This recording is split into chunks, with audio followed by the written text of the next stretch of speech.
أهلا وسهلا صديقاتي، كي درتو؟ لاباس عليكم؟ نتمنى يا ربي تكونوا في أحسن الأحوال وانتم كتشاهدوا الفيديو ديال اليوم. الفيديو ديال اليوم كيف ما شفتوا في العنوان غادي نهضروا على التصبغات اللي كتكون عندنا في البشره ديالنا واللي كيعانيو منها بزاف ديال النساء وبزاف ديال البنات. فقبل ما نبدا الفيديو، فالناس اللي كيهمهم هذا الموضوع فمرحبا والف مرحبا. غير ما هو ما تنساوش قبل ما تفرجوا نديروا لايك وشير للفيديو، سبسكرايب، ويلا نبداو الفيديو. الفيديو ديال اليوم البنات كيف ما شفتوا في العنوان هو على التصبغات اللي كتكون لنا في البشره ديالنا وكيعانيو منها بزاف ديال البنات وكذلك حتى الرجال، يعني غير هي الرجال ما كتكونش واحد النسبه اللي هي كبيره. فالتصبغات قبل ما نعالجها ضروري خاصني نعرف النوعيه ديال التصبغ الجلدي اللي عندي وكذلك الاسباب. اول حاجه غادي نبداو بها البنات وهما النوعيه ديال التصبغات. كاين اللي كتكون يعني سطحيه كتكون خفيفه، كتكون غير فوق البشره ديالنا، وكاين النوع اللي هو متوسط، وكاين كذلك النوع العميق. فبالنسبه للسطحيه فهذيك ممكن انا نتعامل معها غير في البيت، يعني من خلال ماسكات اللي هي كتكون طبيعيه، والمده ديال يعني انني نعالج يعني في بضع اسابيع يقدر يزول. وكاين بعض العلاجات اللي كتكون عند الطبيب كذلك، يعني الطبيب ديال الجلد، فهو كيساعدك على انها تحيد ما تبقاش عندك. اما بالنسبه للعميقه والمتوسطه فكذلك لازمها يعني طبيب اللي هو اللي كيشخص لك الحاله وهو اللي كيعرف كيفاش يتعامل مع هادوك التصبغات. غير هو البنات ضروري العنايه، ضروري من العلاج يكون صحيح.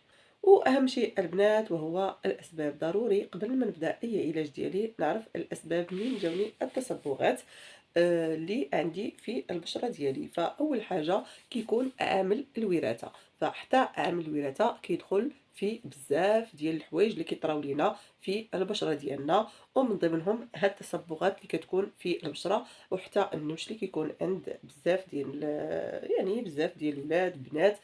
فاحنا ملي كنهضروا على تصبغات ولا كنهضروا على شي حاجه اللي هي في البشره راه كتعمل لا الراجل ولا المراه، غير هو كيف ما قلت لكم في الاول ديال الفيديو. فبالنسبه للتصبغات كتجي المراه بزاف اكثر من الرجال. اوكي، هنا قلنا عامل الوراثه. كاين واحد الحاجه اخرى اللي هي كتكون عند النساء الحوامل واللي هي اكثر شيوعا وكيعرفوها كاع الناس، وكتكون عند النساء بزاف، وهي في فتره الحمل. يعني في فتره الحمل ملي كتكون السيده يعني اونسانت حامله فكيوقع كلف، يعني تصبغ، ولكن هو اللي كنقولوا ليه حنا بالعامه اللي كاينه عند يعني اللي كداو ولادنا في المجتمع ديالنا كنقولوا الكلف.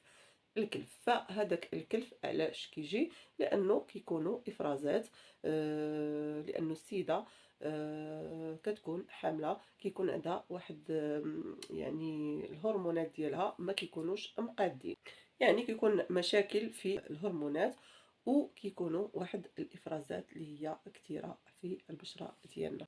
وكذلك كتكون تصبغات يعني مكتسبه، يعني بسبب التقدم في العمر، لا كبرنا على طاعة الله.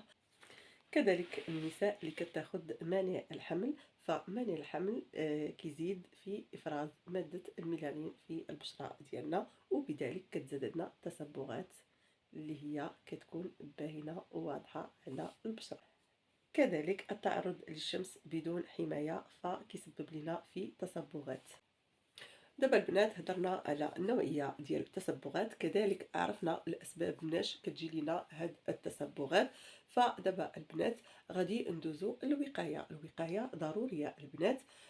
فضروري من واقي الشمس، يعني واقي الشمس ضروري يكون عندك، وتكون واحد النوعيه اللي هي جيده وتعطينا واحد التغطيه اللي هي زوينه. واقي الشمس البنات ضروري نبدلو من ساعتين لساعتين، لانه هو كيعطي واحد التغطيه اللي هي المده ديالها ديال 3 ديال السوايع. اوكي البنات، وواحد القضيه اللي هي مغلوطه عند بزاف ديال النساء، لانه كتقول لك حتى نبي نخرج عاده ندير الواقي ديالي ديال الشمس. لا البنات، واقي الشمس كينصح به الديرماتو اللي هو الطبيب ديال الجلد بانك تستعمليه حتى في البيت. علاش؟ لانه كتعرفوا حنا كندخلوا للمطبخ، المطبخ كتكون فيه واحد الدرجه ديال الحراره، يعني كيكون فران، كتكون بوطه مشعوله، راه غير هذيك درجه الحراره راه كتأدي لنا البشره ديالنا. وواحد الحاجه اخرى البنات، لانه بزاف كيكونوا كيستعملوا هكا شي روتين عندها في البيت، يعني كتستعمل شي بوماد ولا كتستعمل شي ماسك ولا شي حاجه، وكتمشي كتبدا كطيب، راه غير ديك درجه الحراره اون فوا تكوني انت دايره شي حاجه في وجهك راكي كتضري البشره ديالك. ديما بعدي من البوطه، وانت كتفاداي انك ما ديريش لا حتى شي ماسك، ما ديري حتى شي حاجه لوجهك في ديك اللحظه اللي كتكوني انت في لاكويزين. حاجه اخرى، وهي الاشياء اللي تدخل عندنا من النافذه ديالنا، فراه هذيك في حد ذاتها راه كضر لينا البشره ديالنا، فما فيها باس اننا نستعملوا واقي الشمس حتى في البيت ديالنا. شرب الماء البنات، شرب الماء راه هو مهم للبشره ديالنا. بزاف الناس ما كتشربش الماء، بزاف الناس كيقول لك راه اني كنسى. فإلا ما كنتوش كتقدروا تشربوا الماء، فديروا فيه شي منسم بحال الحامض، ولا وكديروا واحد القريعه بحال هكا. انا ها نتوما دابا ديما كنحطها حدايا، كنعمرها وكنحطها حدايا. علاش؟ باش كنبقى كنتفكرها.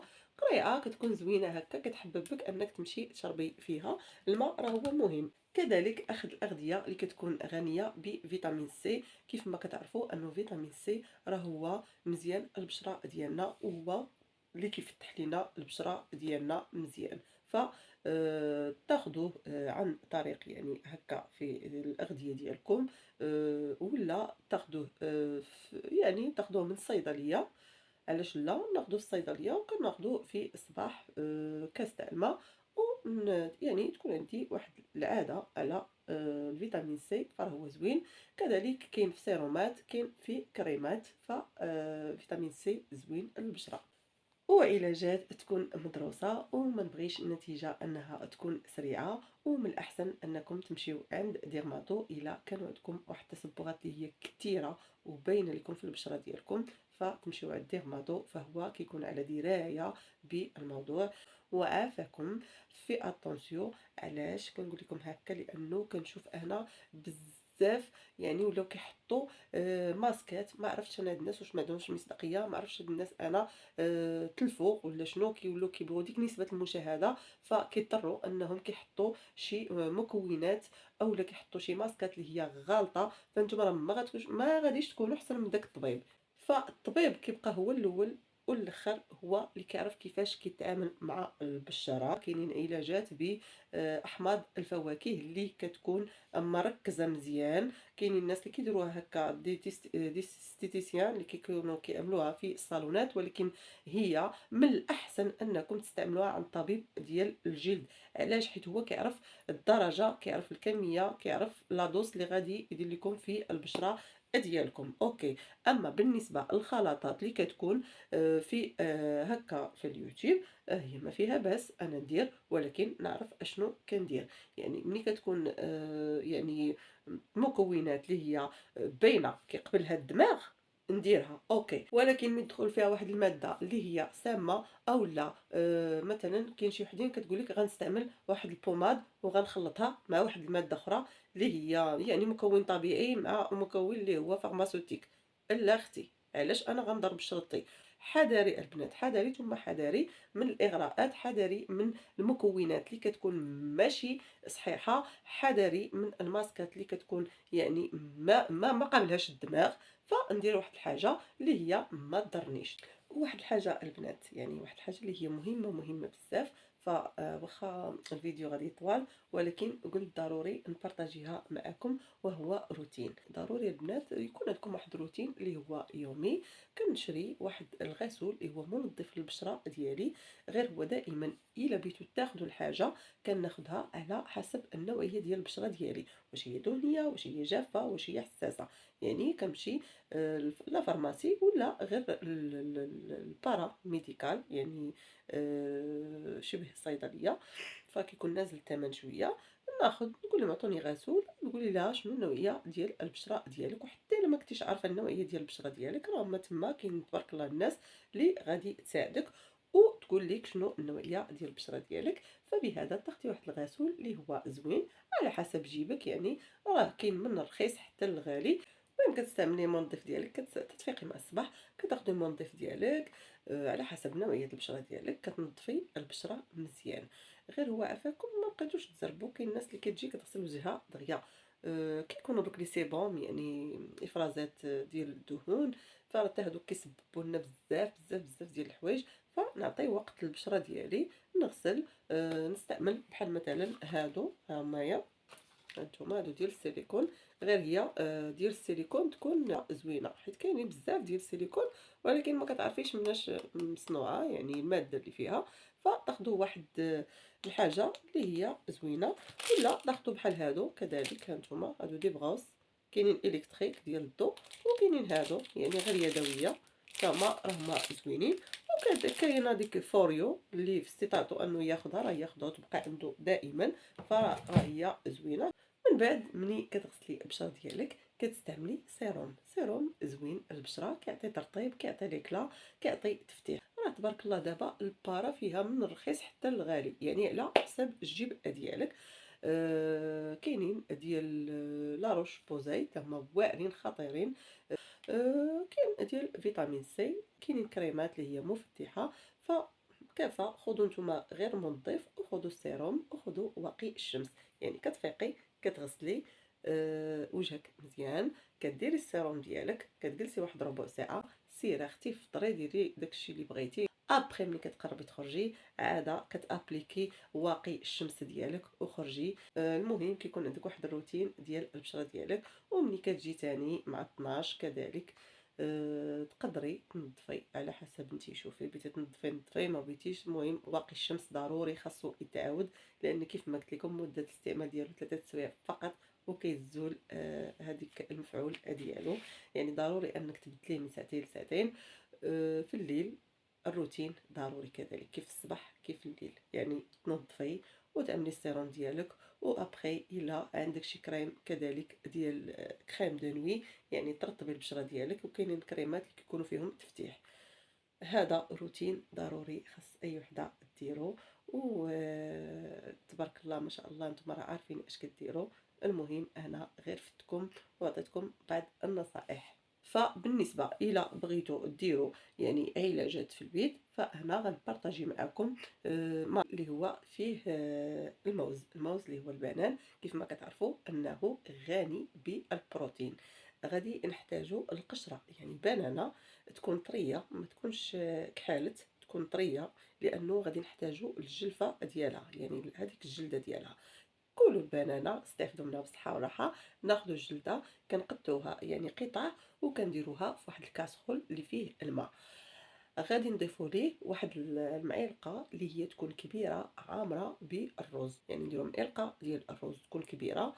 غادي نديروا جلفه ديال البنان اللي غادي جلفه وحده يعني ديال بنانه وحده قطعوها لقطع، نديروا معها الكاس ديال الماء يكون كبير. المهم ملي غادي ديروهم غادي تحطوهم فوق النار وتخليهم حتى يطيبوا مزيان، يعني هذاك الرز وهذيك الجلفه ديال البنان طيب مزيان حتى تولي بحال الزبده. ابخي اشنو غادي ديروا؟ غتشدوهم وديروهم في مولينكس وطحنوهم مزيان حتى يولي الماسك كريم. من بعد غادي تجيبوا بونسمون، هي سي ميو ديروا بونسمون يعني دوك المربعين اللي كيكونوا في لا فارماسي. ما عندكمش هادوك تاخذوا ليبا، يعني ليبا اللي كنلبسوا راه كتكون رقيقه، ولا شي زيف بحال هكا دوك ديال الشعر راه كيكونوا رقاق. وغادي ديروا هكا وسط منهم هذاك لو ماسك و يعني تعصروه مزيان باش يبقى هذاك يعني داك جلوفة البنان داك الحشلف ديالهم يبقى في هذاك البونسمون. طرموه نتوما تاخذوا غير الكريم. غادي نديروه في واحد البول. ابخي غادي نزيدو عليه معلقه ديال النشا. كيف ما كتعرفوا النشا راه هو مبيض من الدرجه الاولى. وغادي نضيفوا عليه بعض القطرات من الحامض. بالنسبه للحامض الناس اللي عندهم حساسيه وكيوقع لهم تهيج في البشره ديالهم فيتفاداو الحامض. تخلطوا الماسك مزيان، غادي تطبقوه على البشره ديالكم لمده ديال 15 دقيقه، ومن بعد غادي تحيدوه بواحد الطريقه اللي هي عباره على تقشير، يعني بواحد دي موفمون هكا اللي هما دائريه، يعني حركات دائريه. وكيف ما كنقول لكم دائما، الا باغي ندير تقشير البشره ديالي، الا كدير شي ماسك، دائما من الداخل للبرا، يعني دائما هكايا ونطلع. علاش؟ باش ما يوقعش ليا واحد الترهل، لانه الا جيتي من هنا ودرتي هكا فراه كتنزلي البشره ديالك وكيوقع لك ترهل وما كتبقاش البشره زوينه. دائما من الداخل على برا، وغير بشويه نتعامل مع البشره ديالي. اوكي البنات، بالنسبه للبشره العاديه نقدر نديرو 3 مرات في يعني 3 مرات في السيمانه، يعني نهاريا نهار لا. بالنسبه للبشره المختلطه والدهنيه كنستعملوه 2 مرات. بالنسبه للبشره الحساسه كنستعملوه مره واحده. وبالنسبه للبشره الجافه كذلك كنستعملوه حتى هو مره واحده في الاسبوع. ملي كنغسل وجهي ضروري الترطيب مهم البنات البشره ديالنا. نتمنى البنات ان الفيديو ينال الاعجاب ديالكم. نتمنى انني نكون فدتكم واحد شويه. فانا ماشي طبيب ديال الجلد، هذه واحد الحاجه. داكشي اش كنقول لكم انا سيروا عند الطبيب ديال الجلد. انا خبيره في التجميل، يعني عندي دبلومات في التجميل، لذلك انا كنبارطاجي معكم دائما الحويجات وماسكات. يعني كنبارطاجي معكم الخبره ديالي، كنبارطاجي معكم داكشي اللي كنعرف. اما الحاجه اللي هي ديال الطبيب فدائما كنقول لكم سيروا للطبيب. من الاحسن الى الانسان يعني متوفر عنده واحد شويه يمشي للطبيب. الطبيب هو الحل الانسب. نتمنى انني نكون ما نسيتش شي حاجه. نتمنى انني نكون فدتكم واخا غير بالقليل. فيديو راهو مهم وغادي تستافدوا منه مزيان. والا كانوا كيعجبوكم بحال هاد الفيديوهات فقولوها لي في كومنتير. فدائما نبقى يعني مره ندير معكم بحال هكا نصائح وكذلك ماسكات اللي غادي تستافدوا منهم. فبصحه وراحه، ونخليكم الى فيديو جديد ان شاء الله. واللي ما اشتركش في القناه ديالي مرحبا والف الف مرحبا، وحتى اللي ما اشتركش مرحبا ماشي مشكل. حنا هنا كنفيدوا بعضياتنا وكنعطيو نصائح لبعضياتنا وكنبارطاجيو الحاجه اللي هي زوينه باش تعم الفائده على الجميع. فهذا هو المضمون من الفيديو اللي كندير معكم. خليكم في امان الله الى فيديو جديد ان شاء الله. باي باي عليكم.